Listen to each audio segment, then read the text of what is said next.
भागीरथी नदीच्या तीरी तेजपूर नगरीत पूर्वी ऋतुंभर नावाचा राजा होता. संतान प्राप्तीसाठी जाबाली ऋषींनी त्याला गायीची पूजा करण्यास सांगितले. गायीचे तोंड, शेपूट, शिंगे, पाठ या सर्वात देवाचे अस्तित्व असून जो गायीचे पूजन करतो त्याचे मनोरथ पूर्ण होतात.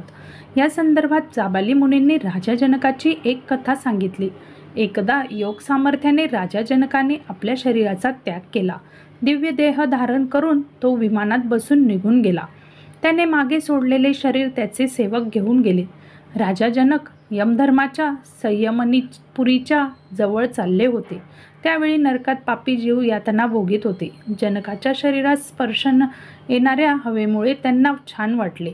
पण राजा तिथून दूर जाऊ लागला तेव्हा पुन्हा त्यांच्या यातना सुरू होऊन ते ओरडू लागले. जनकाने तेथून जाऊ नये अशी याचना करू लागले. त्या दुःखी जीवाच्या करुण हाकांनी जनकाचे मन हेलावले. आपल्या इथे असण्याने जर एवढे जीव सुखी होत असतील तर आपण इथेच राहावे, हाच आपला स्वर्ग असे वाटून जनक तेथेच नरकाच्या दाराशी थांबला. धर्मराज यम तेथे आल्यावर जनकाला त्याने पाहिले व म्हणाला, आपण तर श्रेष्ठ धर्मात्मा, आपण इथे कसे?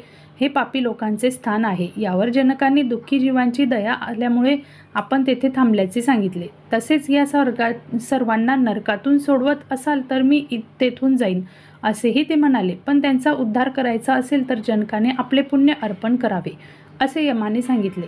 जनकाने तसे करताच सर्व पापी जीव नरकातून मुक्त होऊन परमधामास निघाले. मग जनकाने यमधर्मास विचारले, धार्मिक मनुष्य येथे येत नाही, मग माडो इथे येणे का झाले? यावर यमाने सांगितले, आपण पुण्यात्मा आहात, पण आपल्या हातून एक छोटं पाप घडलं. एकदा एक गाय चरत होती. आपण तिथे जाऊन तिचं चरणं थांबवलं. पण आता आपले तेही पाप संपले असून दुःखी जीवांना मुक्त केल्याने पुण्यही वाढले आहे. हे ऐकून यमराजास प्रणाम करून राजा जनक परमधामास गेला.